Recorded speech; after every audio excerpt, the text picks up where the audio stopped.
Order. We now come to questions. Secretary of State for Transport, Bob Blackman. Question number 1, Mr Speaker. Minister.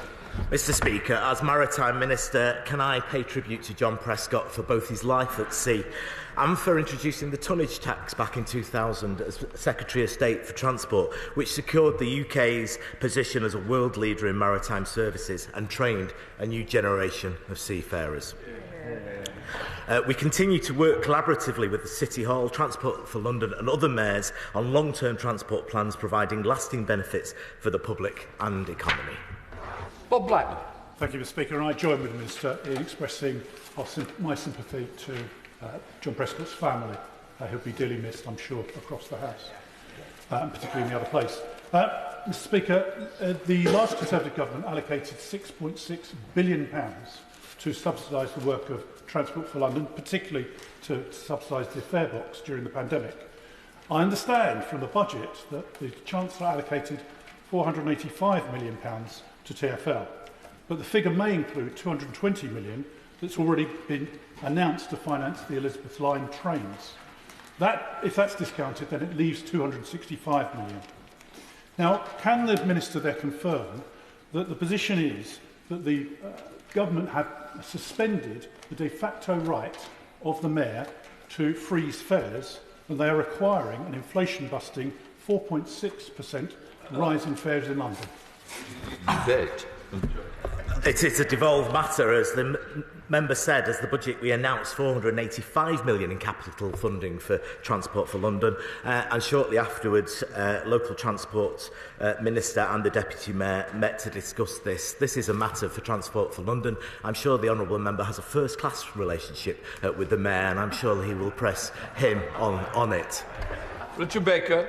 Question number 2, Mr Speaker. Secretary of State. Thank you, Mr Speaker. And can I take this opportunity to pay my tributes to the former Deputy Prime Minister and my predecessor, a merchant Navy steward who became Deputy Prime Minister, a visionary Transport Secretary and an icon of the new Labour government, an inspiration to working class boys and girls across our country for what our Labour movement can achieve. And our thoughts are with Pauline, his family and everyone who loved him in our whole Labour family. This government is committed to ensuring that aviation is accessible to all, and I'm proud that we've established the Aviation Accessibility Task and Finish Group, bringing together industry and consumer advocates with first-hand experience to improve aviation accessibility. Richard Baker. Thank you, Mr Speaker. Can I associate myself with the tributes to Lord Prescott? As a sponsor of the Aviation Accessibility Bill introduced by my honourable friend and member for Bexley-Heath and Crayford, can I welcome the Secretary of State's announcement of the new expert group to break down the barriers to air travel still experienced by far too many disabled people? Will she agree that ensuring all disabled people have the ability to travel on flights safely and with dignity must now be a priority for the whole aviation industry? Secretary of State. I'm very grateful to my honourable friend and pay tribute to him and our honourable friend for Bexley-Heath for their 10-minute rule bill on this important issue. The human impact for too many people with accessibility issues on flying is severe, and that is why it's this government's priority to set up this Accessibility Task and Finish Group, and we're requiring the industry to match our ambition. Seamus Logan. Mr Speaker, for regional and island airports, accessibility equipment can carry significant cost in proportion to the number of passengers using the facility. However, it remains vital that disabled passengers' access is supported. What actions is the Minister taking to support smaller airports in this regard?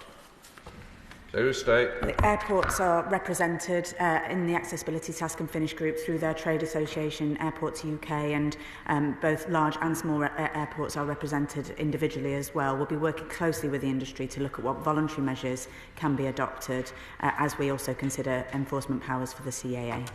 Neil O'Brien. Number 3, Mr Speaker. Minister.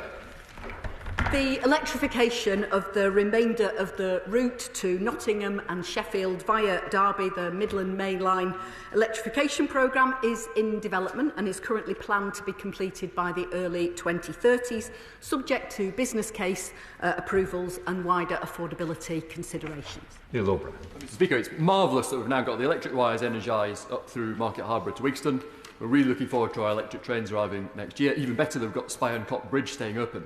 But Will the Rail Minister meet with me to avoid any risk that future electrification works will lead to a further withdrawal of late and early services to Market Harborough? The last train back from London is already far too early. We need to avoid the works having any further damaging impact. Minister. Well, I thank him for that question, and we're all concerned, I know, about the impact of works on services. I know that the Rail Minister is very aware of that and would welcome the opportunity to visit alongside Network Rail to see the work that's being done to mitigate the impact on his constituents as that work continues. Jane Kirkham. Thank you, Mr. Speaker. Question number 4. Minister.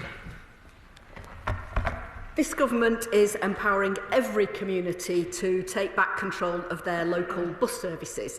Legislation on bus franchising requires local authorities to consider SMEs as part of the franchising process. We're working with those interested in pursuing franchising to develop different models, including smaller scale models which require less financial commitment and provide more opportunities for small and medium-sized bus operators to participate. Jane Kirkham. Thank you, Mr. Speaker, and I'm very pleased to hear that this is part of the consultation on the updates to the bus franchising guidance. We have some very strong local SMEs in Falmouth who provide a very knowledgeable local and flexible bus service and also provide community bus services too. Could the Minister please confirm that she will be supportive in the future going through the guidance of this kind of model? Minister. Well, my honourable friend is a great champion for businesses in her constituency. We recognise the important role that smaller local bus operators can provide in delivering high-quality bus services. They know their customers and their communities. So in addition to the requirement to consider SMEs as part of the franchising process, this government's reforms to the bus system are designed to give more options to local communities to deliver local bus services, and our transformative buses bill will seek to give local areas the choice of pursuing bus franchising, high-quality partnerships with the private sector or local authority-owned bus companies, and once in law will provide more opportunities for all operators, including SMEs. Jim Shaw. Thank you, Mr. Speaker. Can I thank the Minister very much for that answer? It's incredibly helpful. Minister, to support the participation of small and medium-sized local bus companies in bus franchising schemes, they also want to be energy efficient. That enables them to apply for the franchises and do better. What help can the Minister give them small and medium bus companies the opportunity to be energy efficient for hydrogen buses as an example and thereby gain the franchises and the contracts? Thank you so much. Minister. Well, I thank the honourable member for that question. Of course, transport matters are devolved in his own constituency, but by putting buses at the heart of our policies, by wanting to increase ridership, that provides brilliant opportunities for local manufacturers of buses to be able to take part in those opportunities and to support local manufacturers as well as operators. Shadow Secretary of State Gareth Bacon. Thank you, Mr. Speaker. On behalf of the opposition front bench, I would like to also offer my sincere sympathies to the family of the late Lord Prescott on his passing. Mr. Speaker, in the debate on the bus funding on Monday of this week, the Honourable Lady, the Secretary of State, stated that a formula was being used to allocate funding. She said, and I quote, "The formula will allocate funding based on local need, population, the distance buses travel, and levels of deprivation. This formula and the funding allocated is a fair arrangement, ensuring that every area of the country gets the service levels it needs." The formula, including the weighting given to the various factors by the Right Honourable Lady, has not been published. When will it be? Minister. Well, I thank the Shadow Secretary of State for that question. We're very proud of the work that we've done to ensure that every part of the country is benefiting from additional funding for their buses, and we will publish that later today. Gareth Bacon. In the Right Honourable Lady's statement on Monday, she also stated, and again I'm quoting, "Councils such as Leicester, the Isle of Wight, Torbay and Cambridgeshire will see unprecedented levels of funding for services." What levels of subsidy does she believe that bus services in those areas will require? Minister. We think it's incredibly important that decisions about local services are taken by those who are operating them.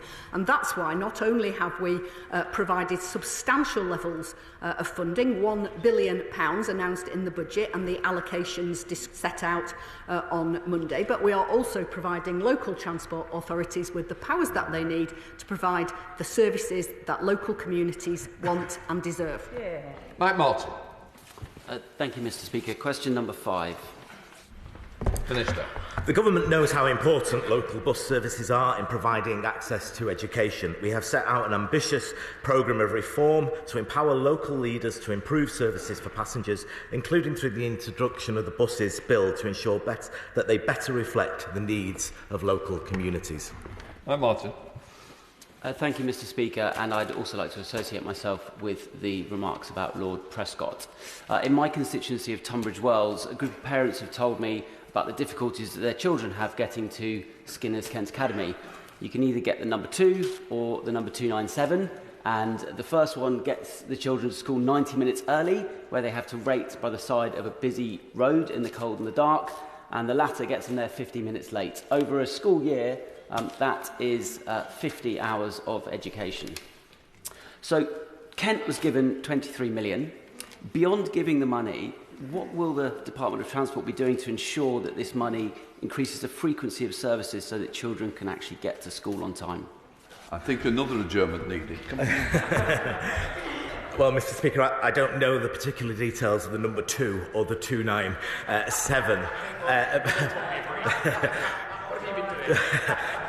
Forgive me. But as the honourable member has pointed out, Kent County Council has been given £23.1 million as part of our £1 billion packages for buses. We're righting a lot of wrongs over the underfunding of particularly rural services over the years, and we expect to see a much better bus service across our whole country going forward in the future. Neil Duncan-Jordan. Thank you, Mr. Speaker. Can I also associate myself with the tributes paid to John Prescott? Over the last few weeks, a number of parents have contacted me to ask if school transport can be brought into the scope of the bus fare cap. Will the Minister agree to look at this? Minister. Well, Mr. Speaker, services from participating operators that serve schools are open to members of the public and run all year round and will be eligible for inclusion in the scheme. The current fare cap also does not allow for the inclusion of closed school services at the moment because of logistic reasons, I understand. Elijah.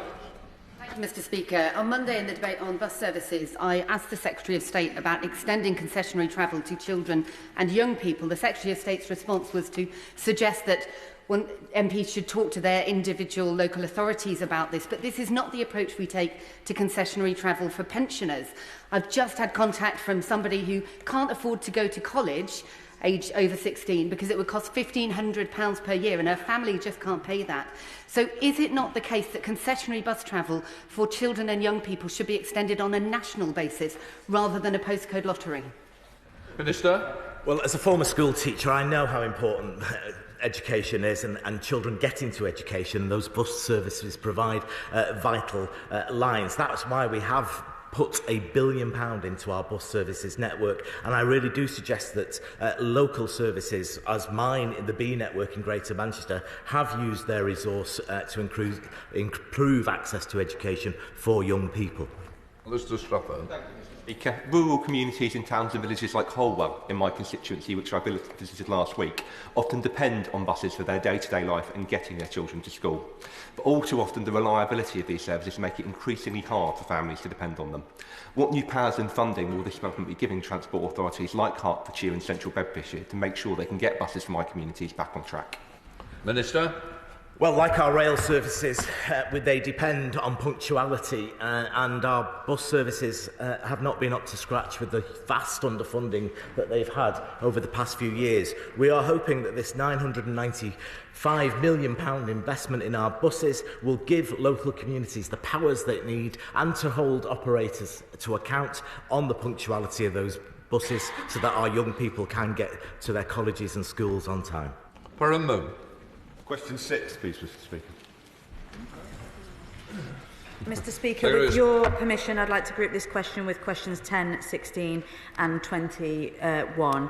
We have heard over the last 14 years that the infrastructure sector and wider supply chain needs stability and certainty, no more chopping and changing, and last month's budget committed this government to that approach, ensuring that people have access to transport services and infrastructure that meet their needs. The Department's capital settlement secures the delivery and development of infrastructure projects, including upgrades to rail in the north, further electrification of services between Church-Fenton and York by 2026, and significant major road upgrades across the north of England. Thank you, Mr Speaker. Can I associate myself with the comments made about Lord Prescott? Public access electric vehicle charging infrastructure is vital to encourage motorists to switch away from petrol and diesel vehicles, but the rollout process is reliant on dedicated and experienced local authority resources, funding for which is due to run out next year. Will the Secretary of State meet with me to discuss measures to avoid local authorities becoming bottlenecks to the rollout of public access EV charging infrastructure?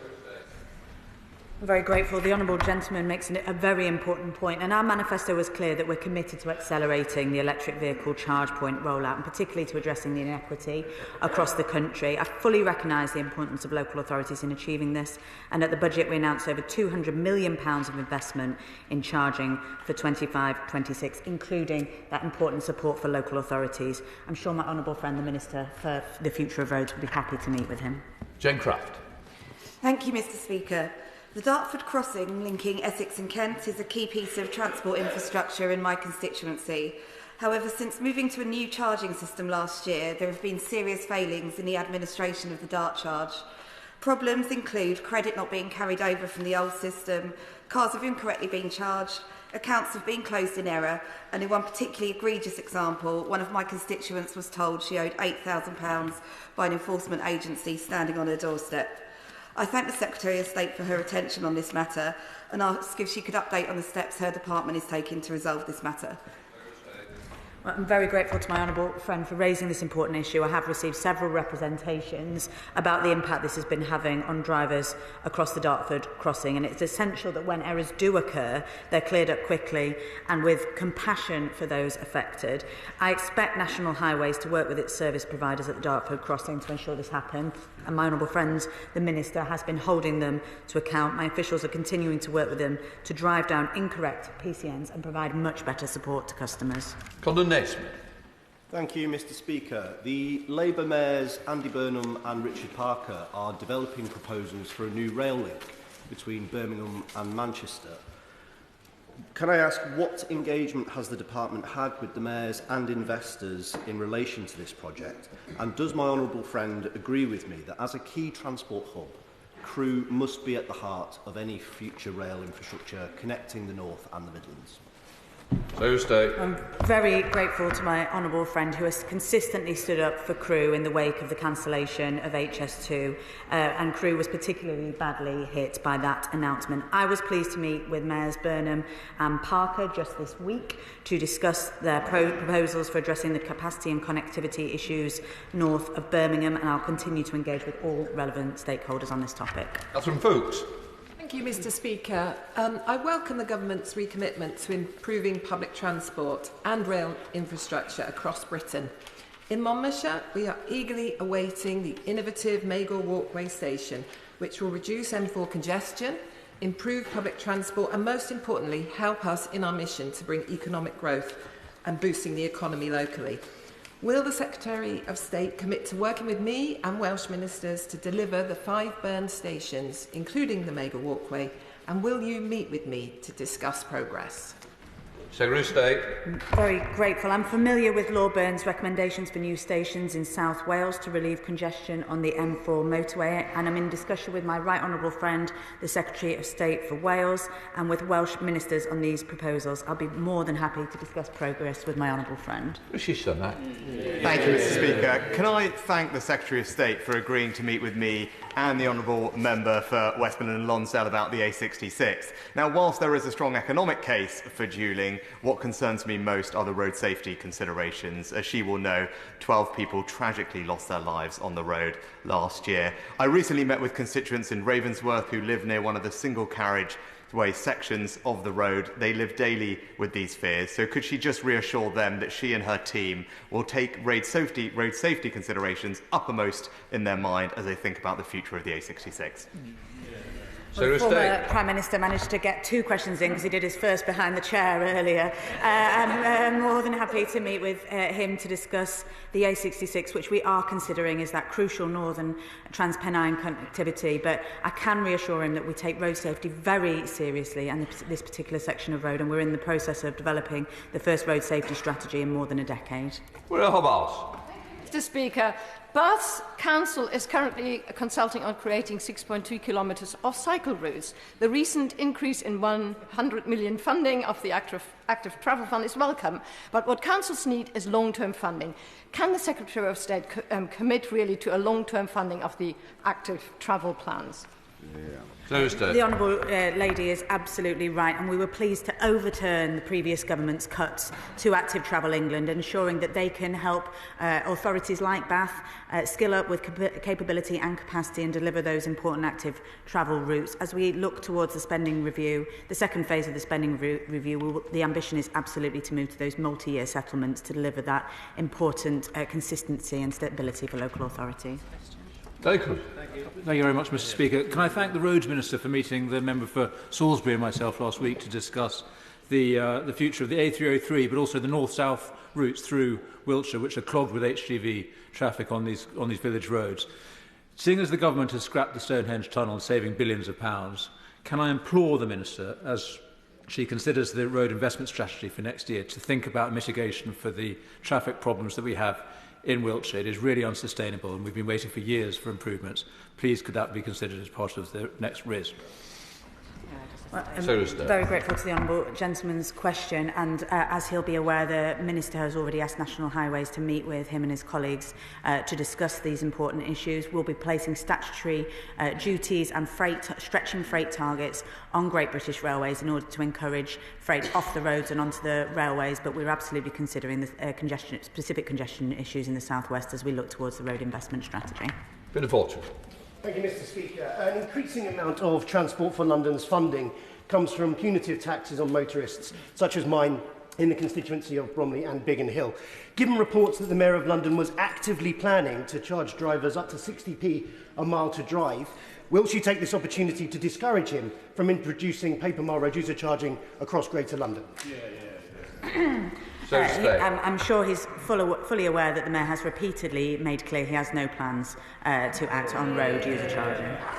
Shadow Minister Jerome Mayo.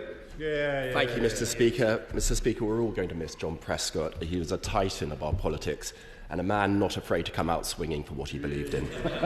Now, the figures show that capital spending on transport isn't rising under Labour. It's going to fall by 3.1% next year in real terms. Now, we've had huge tax rises, we've had huge increase in debt, more than 70 billion. The black hole myth of Labour has been debunked by the OBR, the Financial Times, the IFS, all real economists, Mr. Speaker. So why the cut in capital spending? The Secretary of State was out of her depth when she negotiated a £9,000 pay rise for ASLEF train drivers with nothing in return. Was she out of her depth when she negotiated with her own Chancellor? Well, this budget delivered £1 billion in funding for local bus services and transformational capital infrastructure investment in infrastructure projects like the Transpennine route upgrade, the A57, and, of course, East-West Rail. This government is committed to investing in transport. And Louise Midgley. Question number 7, Mr. Speaker. Secretary of State. The government is committed to reviewing the overcomplicated fares system to simplify it. We only have to look on social media any day of the week to see examples of where people are being confused and wrongly prosecuted because of the confusing nature of the rail system. My officials are exploring how ticketing innovations like digital pay-as-you-go and digital season tickets can be rolled out more widely as quickly as possible. Elizabeth. Thank you, Mr. Speaker, and I would like to associate myself with the tributes paid to John Prescott. And I'd like to thank the Secretary of State for her response. Radio Merseyside has featured many stories about passengers being fined for buying train tickets in good faith, only to find out that they're the wrong ones. Some of my constituents in Knowsley find themselves being fined or denied travel by Mersey Travel for buying tickets legitimately online. What steps is Secretary of State taking to work with our Mersey, Rotherham, Merseyrail and other operators to make sure passengers aren't unfairly penalised and to create a ticketing system that is clear, fair and easy for everyone to use? Well, I'm very grateful to my honourable friend for raising this important issue. We're working with the mayors as we look to establish Great British Railways, and I have asked the Office for Rail and Road to conduct an independent review of rail operators' revenue protection practices, which launches today and will involve devolved operators where appropriate. Addressing fare evasion is a priority, but we must always treat passengers fairly and appropriately. Liberal Democrat spokesperson Paul Kohler. Thank you, Mr. Speaker. May I join with others in expressing my party's sympathy to the family, friends, colleagues and former constituents of John Prescott. He was a towering figure. I welcome the Secretary of State's comments on simplifying ticketing, which will doubtless help get people back onto the railways. But affordability is also critical to increasing use of public transport. Along with hiking bus fares by 50%, Mr. Speaker, the Chancellor buried on page 97 of the budget an above-inflation rail fare increase of 4.6%. This kicks in from March 2025, just when we expect the railroad to public ownership to begin. Now the railways are coming under her guardianship. Can I therefore ask the Secretary of State to assure this House that this will be the last above-inflation rail fare increase we see in this Parliament? Can I just say this should be a bit shorter? I don't know who's doing your briefings, well I can suspect too, but yeah, if we could shorten it would be helpful. Secretary of State. Well, of course it is this government's priority to keep public transport affordable, but our priority absolutely is fixing the mess of the railways that we inherited after 14 years of underinvestment, decline and putting passengers last in a broken system. Matt Rodder. Question number 8, Mr. Speaker. Secretary of State. With your permission, Mr. Speaker, I'd like to answer this question along with questions 9 and 13. This government is determined to improve the condition of local roads, and we had a manifesto commitment to help support councils to fix up to 1 million more potholes per year. But going well above and beyond that manifesto commitment, the budget last month confirmed an increase of £500 million for the next financial year to fix Britain's crumbling roads. Matt Rodder. Thank you, Mr. Speaker. May I also pay tribute to Lord Prescott. Mr. Speaker, I would like to welcome the Secretary of State's announcement on this vital funding. And could I ask her to comment on the excellent work carried out by Reading Borough Council, which has started resurfacing large sections of road, which both creates a smoother surface for drivers, but also has been proven to save money in the long run. My honourable friend is absolutely right to highlight the excellent practices that are being undertaken by Reading Borough Council, and it's that kind of innovation that we need to see across the country, not just fixing and repairing potholes, but making sure we prevent them and improve the quality and lifespan of our local roads. Dr Ben Spencer. Thank you, Mr. Speaker. Constituents living near the concrete sections of the M25 in my constituency are besieged by motorway noise. In fact, some schools and homes can't open windows such as a noise nuisance. Would she agree with me that this is an absolute disgrace and support my campaign to scrap the concrete sections on the M25 motorway? I'm very grateful to the honourable gentleman who I believe met with my honourable friend the Minister last week on exactly this issue. She will be following up the issue, as will National Highways. Mark Seward. Thank you very much, Mr. Speaker. I'd like to associate myself with the comments about Lord Prescott too.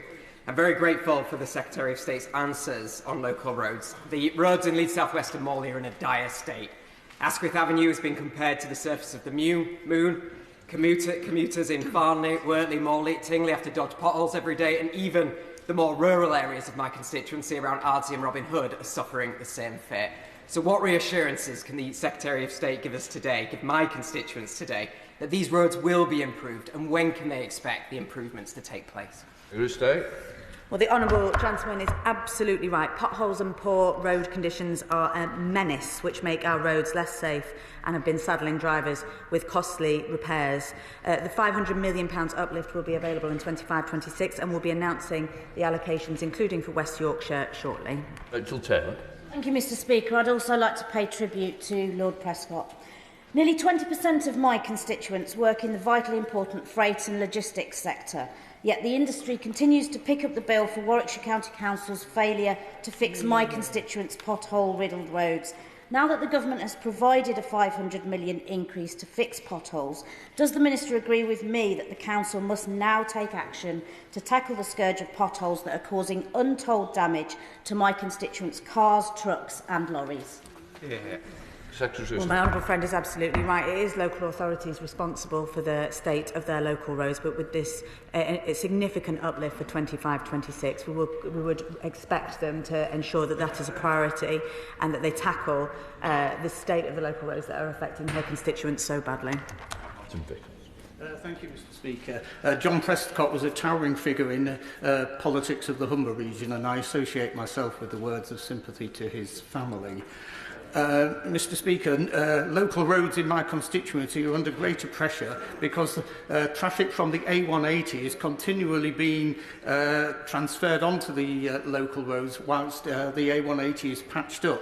Earlier this month, my honourable friend, the member for Grimsby and Cleethorpes, and I met with National Highways, and it's perfectly obvious that the A180 is going to be in its present state for many years to come. Will the Minister meet with me and the member for Grimsby and Cleethorpes to discuss this and other transport issues in the area? You're running out of road. Come on. Sure, my honourable friend, the Minister, would be very happy to meet with him and the honourable member for Grimsby.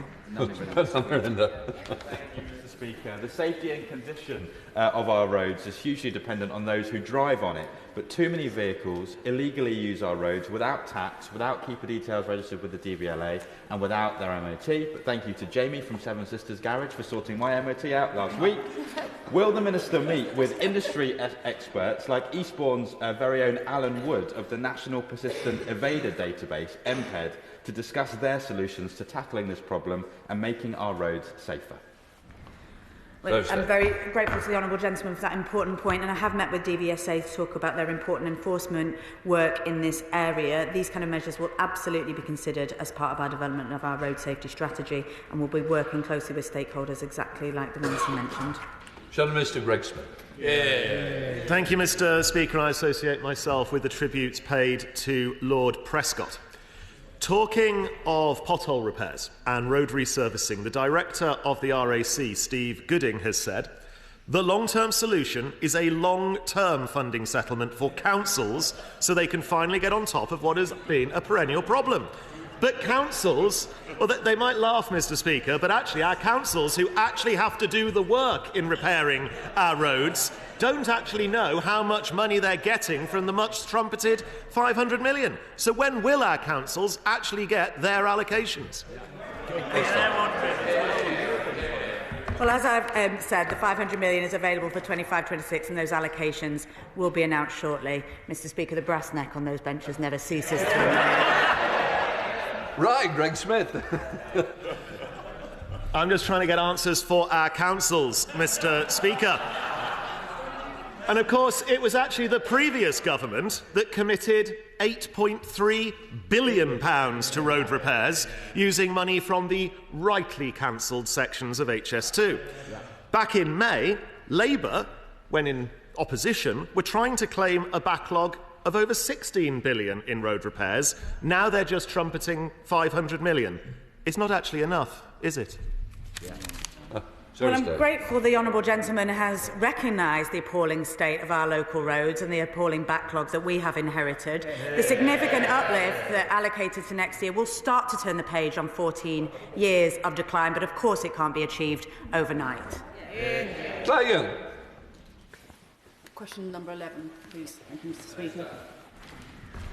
14 years of decline in local bus services under the previous administration have hit communities across the country hard, and especially so in rural areas. This government knows that buses are a lifeline, and through our upcoming buses bill, we'll give all local leaders the powers they need to design networks that meet the needs of their communities, including measures to ensure vital services for passengers remain running. Thank you, Mr Speaker. Many of my Thornbury and Yate constituents have been impacted by the loss of the 84-85 bus. I'm told that funding is made more difficult because it is a cross-border service between Gloucestershire and the west of England. Does the Minister agree with me that the rules need clarifying so that they don't get in the way of ensuring that we keep important bus services running? Minister.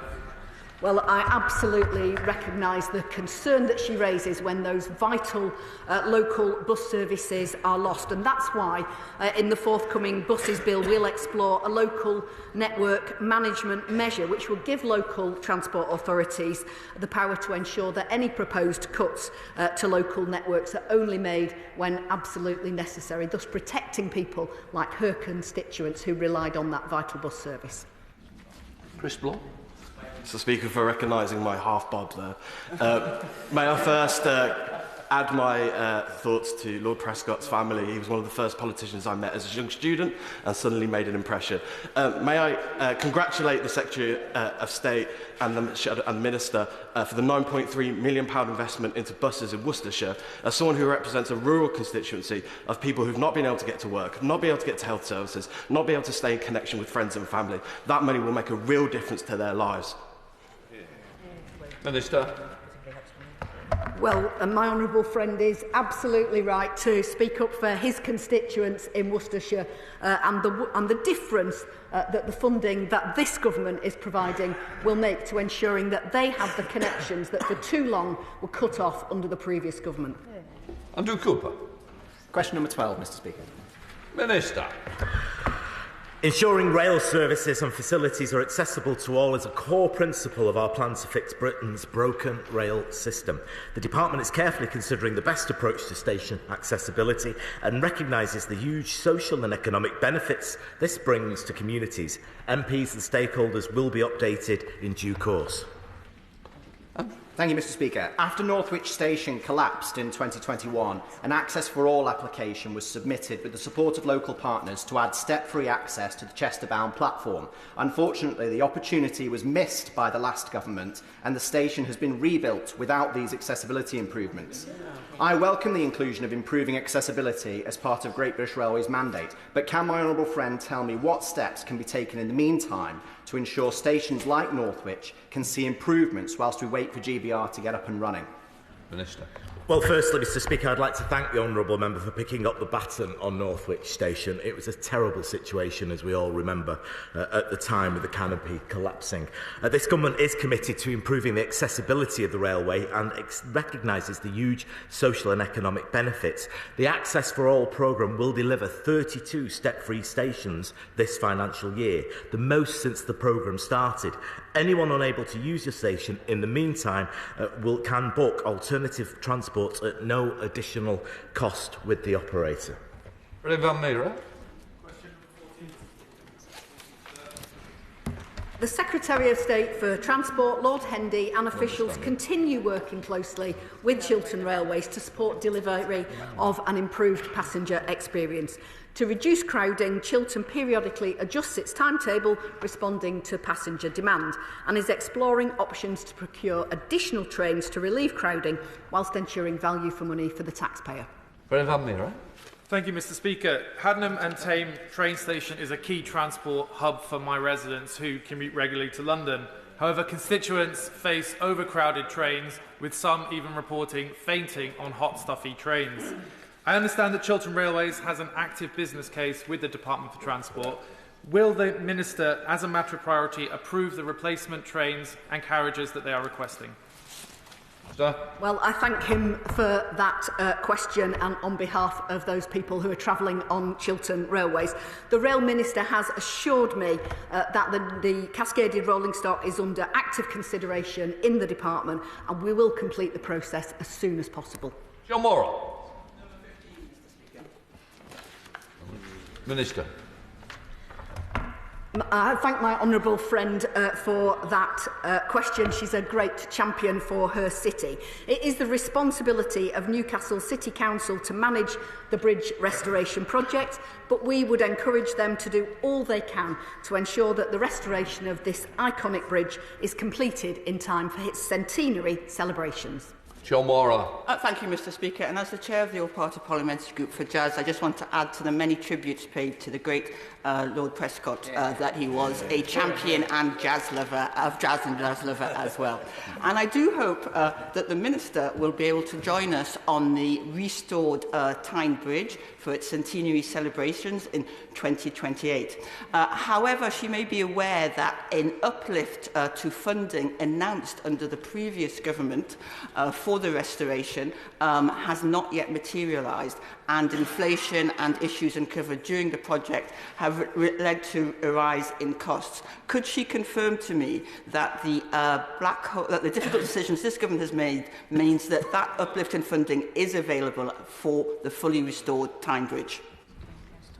Well, I thank my honourable friend for that fantastic invitation for 2028. This government's manifesto was clear that we want to forge ahead with infrastructure improvements as part of our mission to kickstart economic growth. As with all schemes in the major road network programme, the department's contribution is fixed once the scheme is approved, and Newcastle City Council were awarded over £35 million towards the total cost of the scheme. But I absolutely commend her for championing this important project. As she says, it's one of the world's most iconic bridges, and we're happy to keep this in mind in the context of the spending review. Dr Jeevan Sander. Thank you. Number 17, Mr Speaker. Minister. The government is committed to delivering greener transport. The department is overhauling public transport services to make the sustainable choice the most convenient choice. It's turbocharging the rollout of electric vehicles and charging infrastructure, and it's making the UK a world leader in the production and use of sustainable aviation fuels. Sander. Thank you, Mr Speaker. Transport is decarbonising more slowly than other sectors, and that's because whilst car emissions have fallen by 20% since 1990, haulage emissions have barely moved. Now, earlier this month in my constituency, we hosted the East Midlands Hydrogen Summit, where we saw how heavy goods vehicles can be powered through green, clean hydrogen. Can I ask the Minister what steps the department is taking and will take to support green hydrogen in the use of heavy goods vehicles? Minister. Well, it's great the member is such a champion of hydrogen. The department's £200 million zero-emission HGV and infrastructure demonstrator programme is funding hundreds of hydrogen fuel cell and battery electric HGVs and their refuelling and recharging infrastructure. To support the transition to zero-emission HGVs, data will be published and widely shared with the haulage and logistics industry. Richard Holden. Thank you very much indeed, Mr Speaker. Yesterday, Ford announced that 4,000 jobs are going across Europe, including 800, many of which in my constituency of Basildon and Billericay.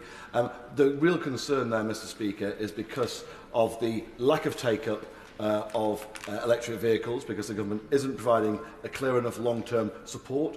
And secondly, because of the extra taxes being imposed on both ICE vehicles and electric vehicles through vehicle excise duty at the budget.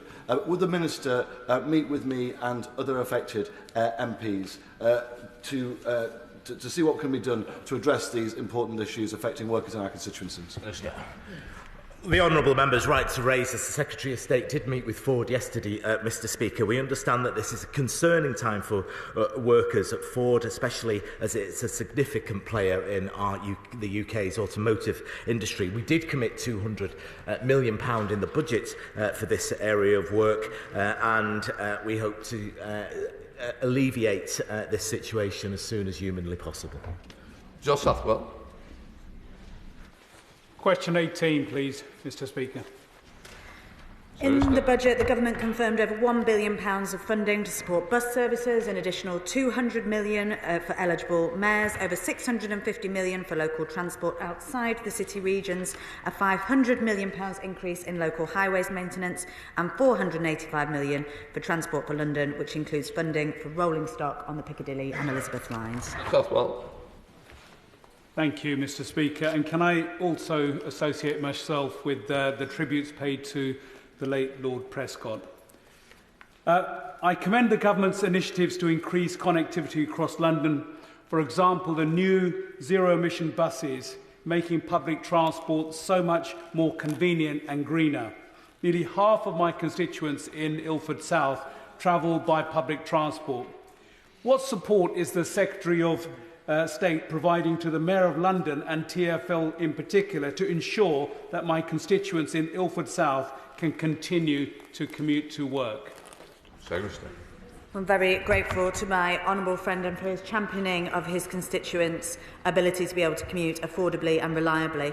The government provided TfL with £485 million worth of capital funding for 25-26, which includes funding for procurement of new trains and rolling stock. Thank you, Mr Speaker. Question 19.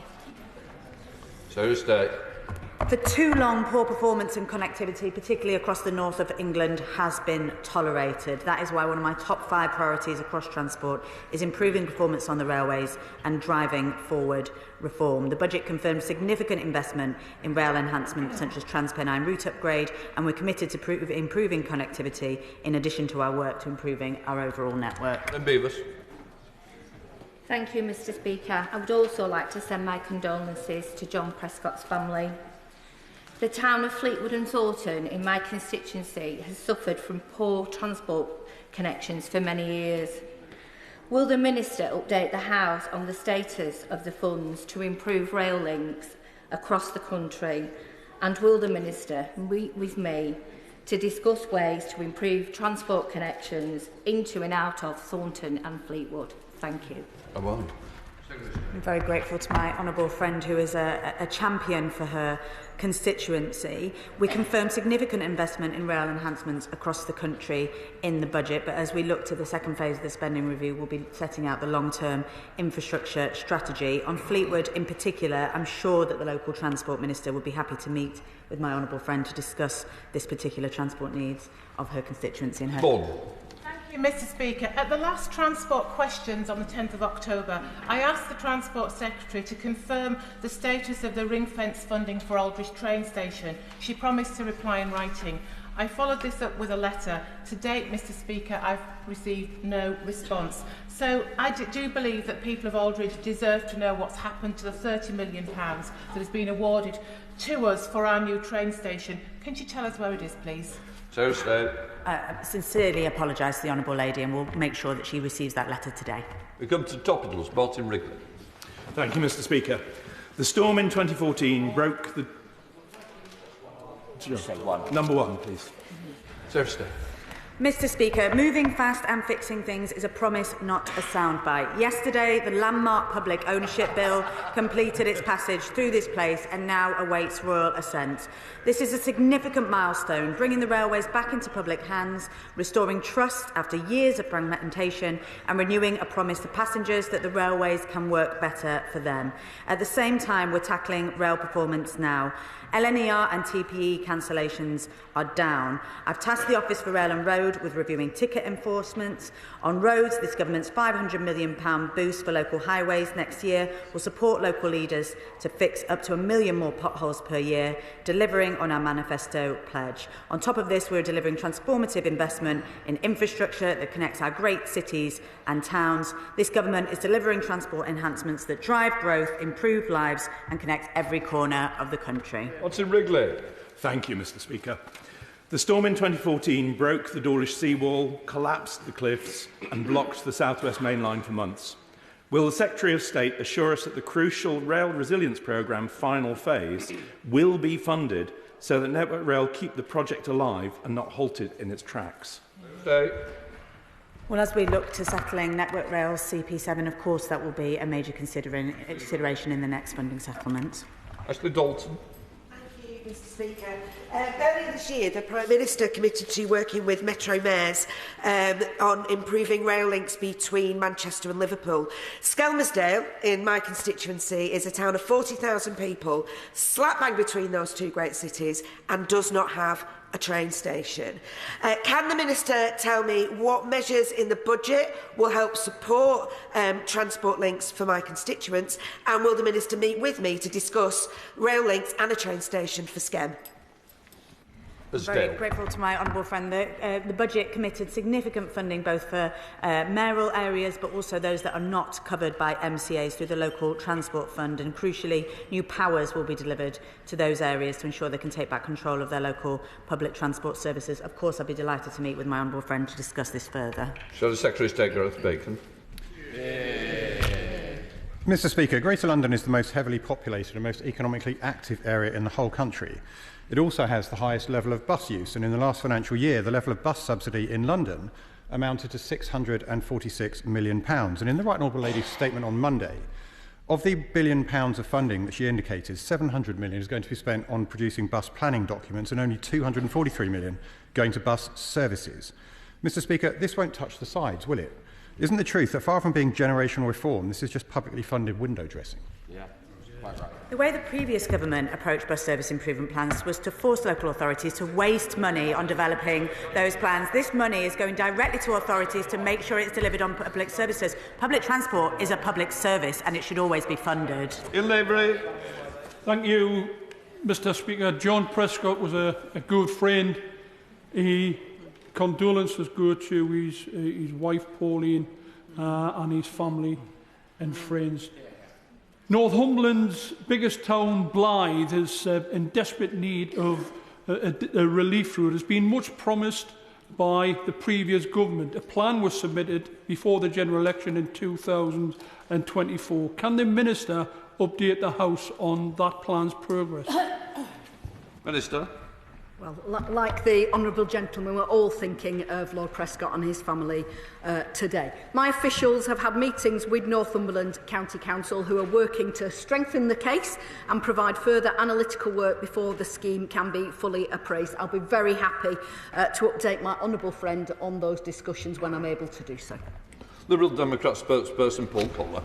Thank you, Mr Speaker. May I congratulate the Secretary of State on the passing of the Public Ownership Bill yesterday. Northern Rail has been publicly owned for the last 4 years, running trains on tracks that have been publicly owned for over 2 decades. Sadly, however, Northern Rail still has some of the worst cancellation punctuality rates in the country. Can the Secretary of State consequently tell us what she has learned from her department's experience with Northern Rail, what else she is planning beyond nationalisation to improve the rail network? Very grateful to the honourable gentleman and indeed for his party's support in passing the public ownership bill yesterday in the other place. He's absolutely right, and I've made clear to Northern Rail that their performance isn't acceptable. We're addressing that through new agreements on rest day working agreements to drive down cancellations, and crucially through integrating their operations with Network Rail to deliver savings but also deliver better performance. Brettle. Speaker, I would like to share the experience of Northern Rail services from one of my constituents who commutes to work from Lostock to Manchester. On the 30th of October, leaving Manchester, the 1639 service was cancelled, the 1708 cancelled, the 1808 cancelled, the 1839 cancelled. The one running train, the 1739, was so overcrowded that no one at stations further down the line could board it. Does the Minister agree with me that my hard-working constituents in Bolton West deserve better? Yes, well, I'm on I the same line. absolutely agree with the honourable gentleman. I've made repeatedly clear that it's not good enough. We inherited a railways where workforce terms and conditions were completely outdated and not fit for a modern railways. We're addressing that, and as a result, Northern's cancellations are starting to come down, but we appreciate there is still a long way to go. Thank you, Mr Speaker. The last government and Surrey County Council were working on progressing junction improvements with the A31 at Hickley's Corner in Farnham. Can she confirm that that improvement will go ahead? In addition, the pressure on the A325 through Wrecklesham is becoming intolerable. Will she work with local authorities to provide a Wrecklesham bypass, which is so sought by my constituents? Minister. Well, I'll be very happy to get my officials to write to the honourable gentleman to provide an update on discussions around those important schemes. Patrick Hurley. Thank you, Mr Speaker. Key to improved rail performance in my Southport constituency is the reinstatement of rail infrastructure, notably the Burscough curves, alongside improved services to Manchester, where my constituents are also continually let down by Northern Rail. Does the Minister agree that one of the best ways to achieve the high growth that the country needs is to improve these transport connections, and will she meet with me to discuss further? Well, our manifesto was clear that we're committed to improving rail connectivity in the north of England, and I'd be delighted to meet with my honourable friend to address the specific issues on that line. Nick Timothy. Thank you, Mr. Speaker. The Heeley and Hawley upgrades are vital for getting freight from Felixstowe off roads and onto rail, reducing congestion on the A14 and providing much-needed relief for villages like Kentford in my constituency. Can the Secretary of State commit to a timescale for their commencement? I'm well aware of the strong case for the Ely Junction improvement and the particular impact that it will have on freight. That is absolutely being considered as we look towards the 10-year infrastructure strategy and whilst we consider GBR's stretching target on getting freight off the roads and onto the railways. Ben Goldsborough. Thank you, Mr. Speaker. Next year will mark the 180th anniversary of Wyndham train station, but sadly it is not accessible to all. So a great birthday present for my train station will be to do so. Will the Minister meet with me and the Wyndham Accessibility Group to ensure that we can deliver this for the future? I think yes will do. Yeah. Sure thing. Thank you, Mr. Speaker. My condolences to John Prescott's family. I'm long enough in the tooth to remember when he was the Transport Secretary. The Borders Rail Link was a fundamental part of the Borders Lands Growth Deal, a feasibility study on that link. For some reason, the Scottish Government don't seem to prioritise transport links with England. So it is vitally important that her department push that forward. Come on. I agree with the Transport Minister in Scotland on exactly this issue. Joe Morris. Thank you, Mr. Speaker. I'm regularly contacted by constituents of mine who are concerned about delays and cancellations on the Tyne Valley line that's so fundamental to my constituency. Will the Secretary of State meet with me to discuss delays and improvements to that line?